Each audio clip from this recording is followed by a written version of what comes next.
அனைவருக்கும் வணக்கம். உங்கள் மேட்டூர் ஐயப்பன். இப்போ பாருங்கள், நம்ம இருக்கக்கூடிய இந்த டீம் எல்லாம் சேர்ந்து சேலம் மாவட்டம் ஏத்தாப்பூர் பெத்தநாக்கியம்பாளையம் அப்படிங்கிற இடத்துல தாங்க மாவட்ட அளவிலான சிறுதானியங்கள் திருவிழா அப்படிங்கிறது நடந்துகிட்ருக்கு. இப்போ அதுக்காக வேண்டி தாங்க இங்கேருந்து சொல்லப்போனால் கொளத்தூர் வட்டார பொதுமக்களும் அதேமாரி மேச்சேரி வட்டார பொதுமக்கள் இவங்க எல்லாருமே ஒரு பஸ்ஸு மூலமாக அரசு சார்பாக தான் நம்மளை கூட்டிகிட்டு போயிட்டுருக்காங்க. அந்த அரசு சார்பாக போயிட்டு அங்கே என்னென்ன நிகழ்ச்சியெலாம் அங்கே என்னென்ன நடக்குது, அந்த சிறுதானியங்களை பற்றி என்னென்னலாம் சொல்கிறாங்க, அது மட்டும் இல்லாமல் இங்கேருந்து போகக்கூடிய இந்த விவசாயிகளுக்குலாம் எந்த மாதிரிலாம் செய்கிறாங்க அப்படிங்கிறத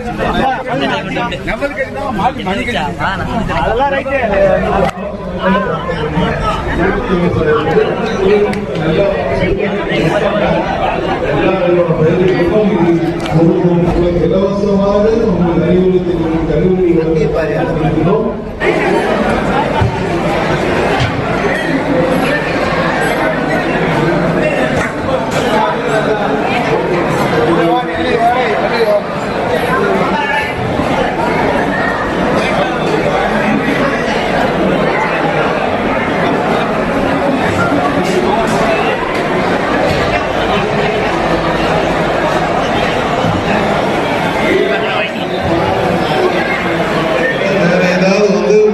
வெப்பநிலை அதிகமானாலோ ஆமணக்கு வந்து என்ன ஆகும், பெண் பூ விடுறத குறைச்சிக்கும். அது என்ன பண்ணும், இந்த இடுபொருட்கள் எல்லாம் நேரவே வந்து வாங்கிக்கலாம். அவருக்கு சொன்னா ஆன்லைன்லேயும் வாங்கலாம். சரிங்களா? வீட்டில் உட்காந்துக்கிட்டு கடைசியாக ஒன்றே ஒரு விஷயம் சொல்லிடுறேன். இந்தியா வல்லரசு ஆகணும்னு சொல்லிட்டு இருக்கோம். வல்லரசு அப்படின்னா என்ன நினைச்சிட்டு இருக்கோம் அப்படின்னா, ராக்கெட் விடுறது, அணுகுண்டு போடுறது, அணுகுண்டு உற்பத்தி பெற்றோர் நினைச்சிட்டு இருக்கோம். அது அல்ல. ஒரு நாடு வல்லரசு அப்படின்னா ஒரு சில அடிப்படைகளில் முதல் அடிப்படையில் பூச்சிக்கொல்லி மருந்துகள் வந்து 3 மருந்து தான் பனித்துறைக்கு உள்ளது. இப்போ நம்ம பனித்துறையில் இருக்கிறது அது வந்து பார்த்தீங்கன்னா ஒன்று குளோரான் சொல்கிற குளோரஜன், அதுக்கப்புறம் ஹெமாமெட்ரிக் மெட்சிமேட்டு, டெலிகேட்டு, ஹெமாமெட்ரிக் மெட்சிமேட். இது வந்து எத்தனை நாள் அடிக்கணும் அப்படின்றது. இப்போ 35 நாள் வரைக்கும் பார்த்தீங்க அப்படின்னாக்க குளோரஜன் மருந்து அடிக்கணும். இந்த குளோரான் சொல்லக்கூடியது அடிக்கணும். 35 நாள் மேலே புழு வந்தது அப்படின்னாக்க வேற மருந்து, அது வந்து இந்த ஹெமாமெட்ரிக் மெட்சிமேட் இல்லைன்னா டெலிகேட் அந்த மருந்து தெரிவிக்கலாம். இது தெரிச்சினாவே வந்து கண்ட்ரோலுக்கு வந்தது. ஆனால் நம்ம வந்து மக்காச்சோளம் வந்து தீவனத்துக்காக போட்டிருக்கோம் அப்படின்னா எந்த ஒரு மருந்தையும் பயன்படுத்தக்கூடாது. ஏன்னா அந்த தீவனம் பயன்படுத்துறது போது அது வந்து என்னன்னா கால்நடைகளுக்கு வந்து கண்டிப்பாக வந்து பாதிப்பு ஏற்படுத்தும். அது செய்யக்கூடாது. அதனால கொஞ்சம் மக்காச்சோளம் தீவனத்துக்காக போடும்போது எந்த பூச்சிக்கொல்லியும் பயன்படுத்துறாரு. ஆனால் நிறைய விவசாயிகள் வந்து என்ன பண்ணுறீங்க அப்படின்னாக்கா இந்த குருண மருந்து பயன்படுத்துறீங்க மக்காச்சோளம். இப்போ நிறைய பேர் என்ன பண்ணுறாங்கன்னா இந்த குருண மருந்தை மணல்லையோ அல்லது மண்ணிலையோ கலந்து அதனுடைய குருத்து பகுதியில் போடுறீங்க. அதுவும் தவிர்க்க வேண்டிய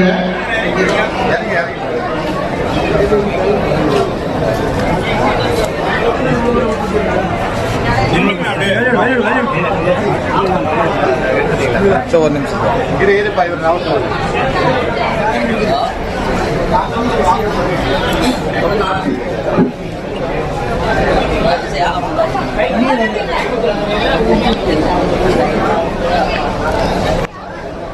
சார். வணக்கம் சார்.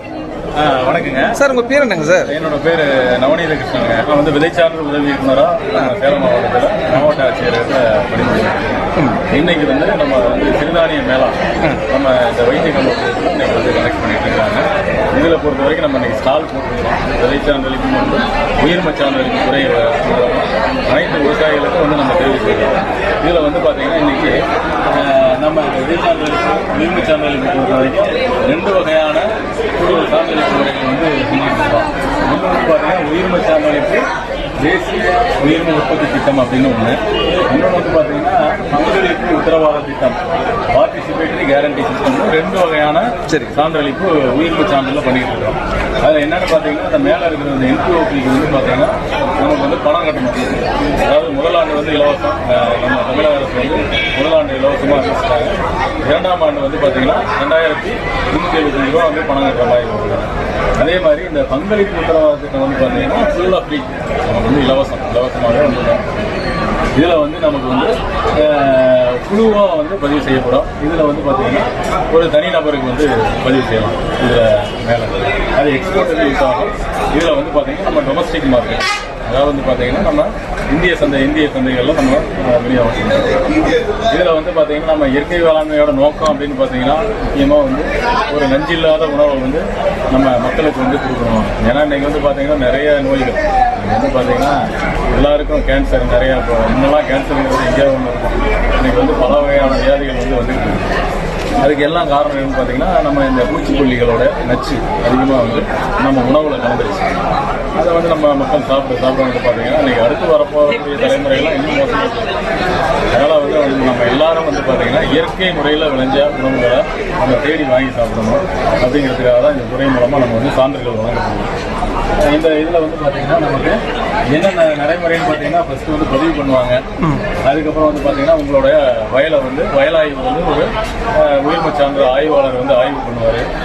அப்புறம் உயிர்ம விளைபொருட்களை பொறுத்த வரைக்கும் பகுப்பாய்வுக்கு அனுப்புவோம். பெஸ்டிசைடு ரெசிடியூ, அதுக்காக வந்து பார்த்தீங்கன்னா ரெசிடியூ எவ்வளோ இருக்குது அப்படிங்கிறது அதில் பாஸ் ஆச்சுன்னா அவங்களுக்கு வந்து ஸ்கோப் சர்டிஃபிகேட்.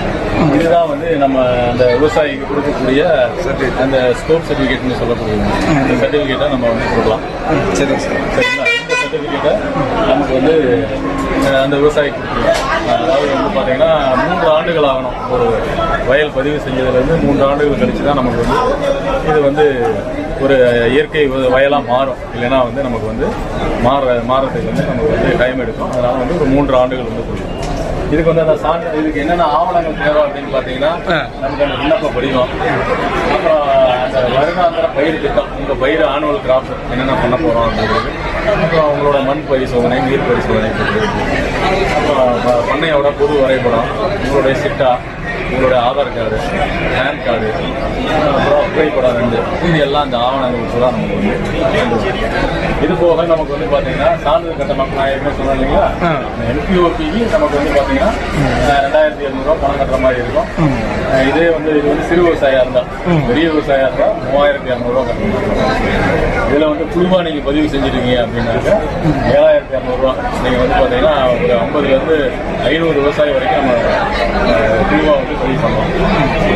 அதே போல் ஒரு நிறுவனமாக நீங்கள் வந்து எக்ஸ்போர்ட் இண்டஸ்ட்ரீஸ் மாதிரி வந்து ஏன்னா இன்றைக்கி வந்து பார்த்தீங்கன்னா நிறைய வந்து நமக்கு வந்து ஆர்கானிக்கில் வாண்டட் நிறைய பக்கம் இருக்குது. நிறைய நாடுகள், யூரோப்பியன் கண்ட்ரிஸ் ஆகட்டும், இதில் வந்து பார்த்திங்கன்னா நமக்கு வந்து நிறைய சைனா எல்லா பக்கமே வந்து பார்த்திங்கன்னா நிறைய நம்ம வாங்கலாம்.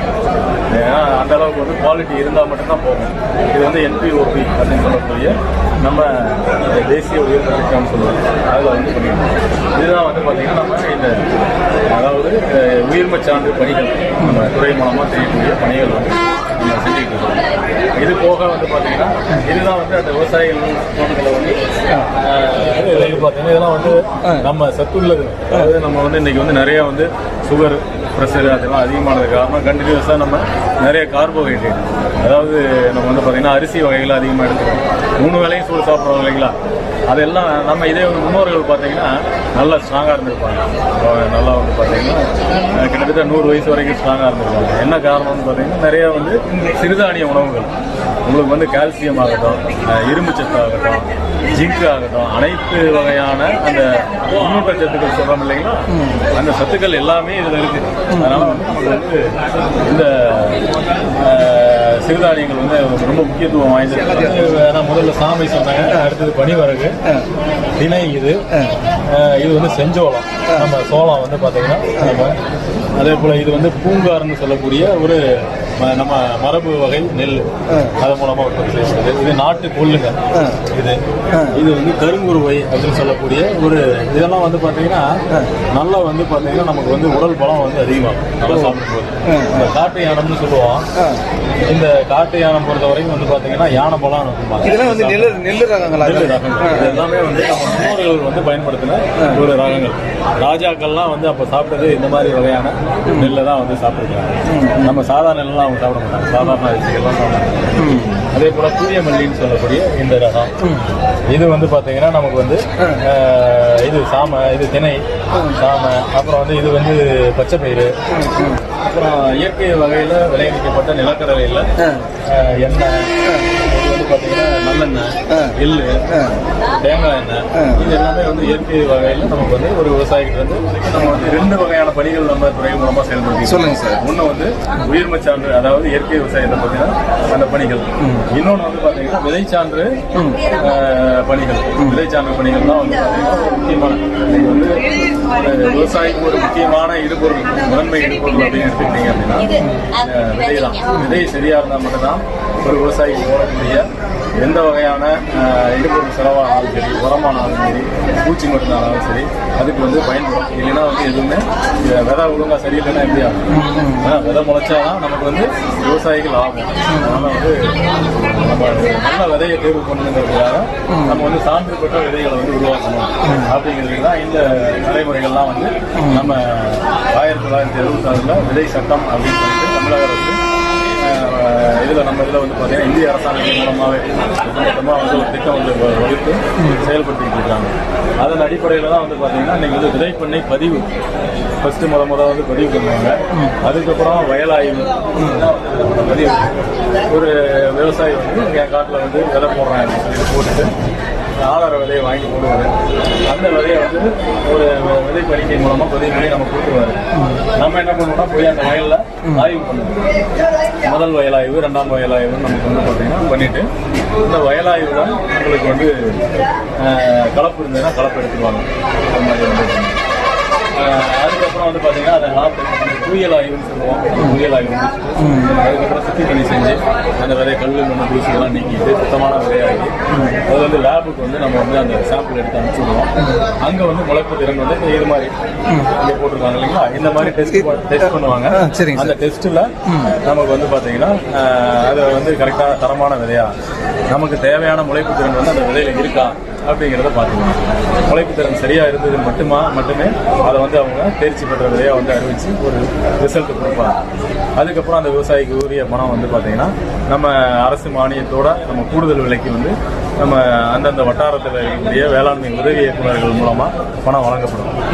அதுக்கப்புறம் வந்து பார்த்தீங்கன்னா அந்த விதையை வந்து நம்ம டேக் அடிக்கிறது, அதாவது சான்று அட்டை இந்த மாதிரி அட்டையை வந்து பார்த்தீங்கன்னா நமக்கு அதில் வந்து பொருத்தி நம்ம வந்து ஒரு சான்று பெற்ற விதையாக அனைத்து விவசாயிகளுக்கும் நெல், சிறுதானியங்கள், அப்புறம் பயிர் வகைகள், உளுந்து, கொள்ளு, அதே போல் வந்து பார்த்தீங்கன்னா துவரை, நிலக்கடலை, ஆயில் சீட்ஸ், எண்ணெய் வித்து பயிர்கள், இது எல்லா பயிர்களுக்கும் நம்ம வந்து பார்த்தீங்கன்னா ஒரு தரமான விதையாக நம்ம சேலம் மாவட்டத்தில் இருக்கக்கூடிய அனைத்து விவசாயிகளுக்கும் அந்தந்த வட்டாரங்களில் இருக்கக்கூடிய அந்த விதைகள் வந்து வழங்கப்பட்டு வருது.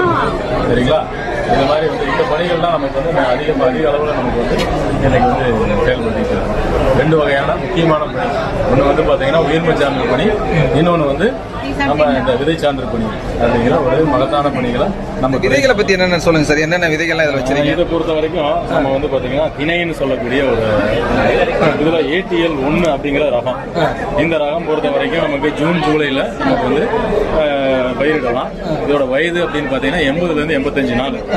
நம்ம ஒரு ஹெக்டருக்கு 2117 கிலோ ஒரு ஹெக்டருக்கு இது வந்து மகசூல் கொடுக்குதுங்க. இதே போல் திணைன்னு சொல்லக்கூடிய SIA 3156 அப்படிங்கிற ஒரு ரகம். இதே மாதிரி வந்து பார்த்தீங்கன்னா இன்னைக்கு குதிரைவாளி அப்படின்னு சொல்லக்கூடிய அந்த பயிரில் ATL 1 இதுவும் நல்ல மகசூல் தரக்கூடியது. 2000 கிலோ வந்து பார்த்தீங்கன்னா ஒரு ஹெக்டருக்கு மகசூலாக எடுக்கலாம். அதே போல் வந்து MDU 1ன்னு ஒரு ரகம், இதுவும் 2100 கிலோ வந்து ஒரு ஹெக்டருக்கு கொடுக்கும். இது வந்து ராகி பொறுத்த வரைக்கும் நமக்கு வந்து CFMV 1 அப்படின்னு சொல்லிட்டு இது புதிய ரகம். இது வந்து பார்த்தீங்கன்னா நல்ல மகசூல் 4 டன் பக்கம் வந்து இது வந்து ஒரு ஹெக்டருக்கு மகசூல் கொடுக்குதுங்க. அதே போல் ராகி பொறுத்த வரைக்கும் உங்களுக்கு வந்து பார்த்தீங்கன்னா CO15ன்னு சொல்லக்கூடிய ஒரு ரகம். இதுவும் வந்து பார்த்தீங்கன்னா நமக்கு 3.5 டன் வரைக்கும் நமக்கு ஒரு ஹெக்டருக்கு மகசூல் கொடுக்குது. அது வரகு வந்து ATL 1 அந்த ரகம். அதுவும் வந்து பார்த்தீங்கன்னா நல்ல மகசூல் தரக்கூடியது 2200 கிலோ. பனிவரகு இது வந்து பார்த்தீங்கன்னா நமக்கு வந்து 2200 கிலோ ஒரு ஹெக்டருக்கு வந்து மகசூல் கொடுக்குது. அதே போல் கம்பு தனசக்தின்னு ஒரு ரகம் 2500 கிலோ பக்கம் வந்து ஒரு ஹெக்டருக்கு எடுக்கலாம். அதே போல் சாமை, அது ஏற்கனவே ATL 1 சொன்னாங்களா, அதே மாதிரியான ரகம். அதே போல் சோளத்தில் வந்து பார்த்தீங்கன்னா அருமையான ரகம் CSV 41 இது வந்து 4 டன்னுக்கு மேலேயே இருக்கும் ஒரு ஹெக்டருக்கு. உங்களுக்கு வந்து பார்த்தீங்கன்னா நல்லா அந்த பூட்டை மட்டுமே ஒரு பூட்டை வந்து 4 கிலோ பண்ணுவாங்க. நல்லா அதே போல் 32 அப்படின்னு சொல்லக்கூடிய இந்த மாதிரி வந்து நம்ம வந்து நோட்டிஃபைடு வெரைட்டிஸ் நம்ம தமிழக அரசாங்கத்தால் வந்து பார்த்தீங்கன்னா அதில் குறித்தறிவிக்கப்பட்ட ரகங்கள் அந்த ரகங்களை மட்டும் நமக்கு வந்து தேர்வு பண்ணி நம்ம வந்து பயிரிடப்பட்டு அதுக்குண்டான வல்லுநர் விலையை நம்ம சயின்டிஸ்டுக்கு வாங்கி விவசாயிகளுக்கு கொடுத்து அந்த விலை மூலமாக ஆதார விலையாகட்டும் சான்று பெற்ற விலையாகட்டும் உருவாக்கப்பட்டு அனைத்து விவசாயிகளுக்கும் ஒரு தரமான விலையாக வந்து விதை பரிசோதனை நிலையத்தில் வேளாண்மை அலுவலராக இருக்குங்க. விதை பரிசோதனை நிலையம் வந்து கலெக்டரேட்ல ரூம் நம்பர் 403 இருக்குது. இங்க வந்து 3 விதமான விதையெல்லாம் ஆய்வு பண்ணி கொடுக்குறோம். ஒன்று பனி விதைகள்னு ஒன்று, இன்னொன்று ஆய்வாளர் விதைன்னு ஒன்று, இன்னொன்று அதாவது சான்று விதைகள்னு ஒன்று. சான்று விதைங்கிறது விவசாயிகிட்ட வயல்ல இருந்து இப்போ சார் சொன்னாங்க இல்லையா, சர்டிஃபிகேஷன் டிபார்ட்மெண்ட் வந்து அவங்க எடுத்துட்டு வந்து எங்ககிட்ட டெஸ்ட் கொடுப்பாங்க. டெஸ்ட் கொடுத்து அதோட முளைப்பு திறன், அதுல பிறகு கலப்பு இருக்கா, புற தூய்மை இருக்கா, ஈரப்பதம் எவ்வளவு இருக்கு, இதெல்லாம் செக் பண்ணி இதுல எல்லா இதுலயும் பாஸ் ஆனா மட்டும்தான் அவங்க அதுக்கப்புறம் டேக் பண்ணி அது வந்து விவசாயிகளுக்கு போற மாதிரி நம்ம வட்டாரத்துக்குலாம் டிஸ்ட்ரிபியூட் பண்ணுவாங்க. அதே போல ஆய்வாளர் விதைங்கிறது வந்து தனியார் உரக்கடைகள்லாம் இருக்கு இல்லைங்களா, அதுலயும் எடுப்பாங்க. நம்ம வட்டாரத்துல அந்த டெப்போட விதையெல்லாம் இருக்கு இல்லையா, அதையே எடுத்துட்டு வந்து கொடுத்து இங்க டெஸ்ட் பண்ண கொடுப்பாங்க. ஸோ அதுவும் அதே மாதிரி ஈரப்பதம் முளைப்புத்திறன் ஈரப்பதம் கொடுக்க மாட்டோம், முளைப்புத்திறன் அதுக்கு செக் பண்ணி புற தூய்மையும் முளைப்புத்திறனும் செக் பண்ணி கொடுப்போம். ஒவ்வொரு சீடுக்கும் ஒன்னொன்னு இருக்கு. இப்போ நிலக்கடலைன்னா 100 விதை நாங்க போட்டோம் அப்படின்னா அதுல 70 விதை முளைக்கணும். முளைச்சா மட்டும்தான் அது வந்து விவசாயிகளுக்கு போய் சேர்றதுக்கு தகுதியா. அதே போல மக்காச்சோளம் போது 100 விதை போட்டா அதை 90 விதை முளைக்கணும். அதே மாதிரி ஒவ்வொரு கிராப்புக்கும் ஒரு மாதிரி எள்ளு அப்படிங்கும்போது அதுல வந்து 80 விதை முளைக்கணும். ஸோ அந்த மாதிரி ஒவ்வொன்றுக்கும் ஒவ்வொரு இது இருக்கு.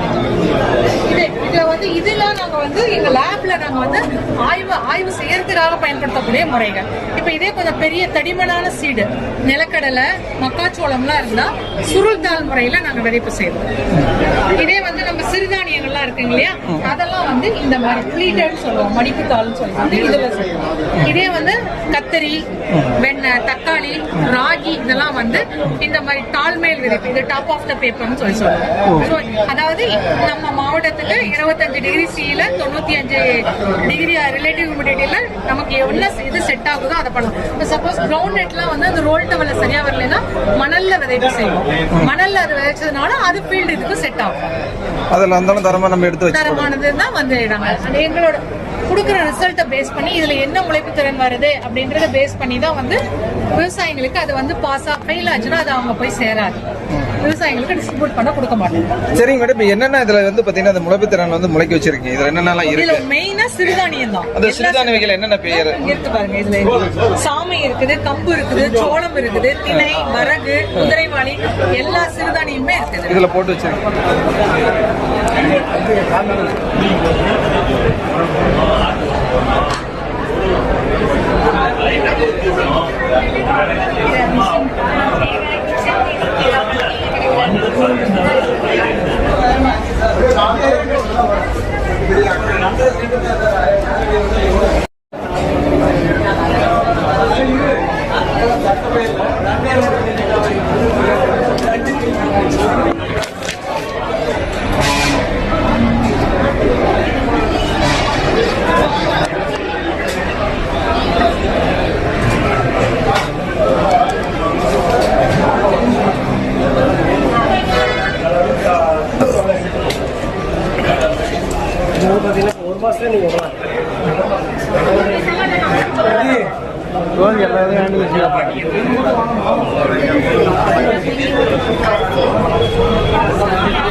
ஐயா இப்பதான் கொடுத்தாரு.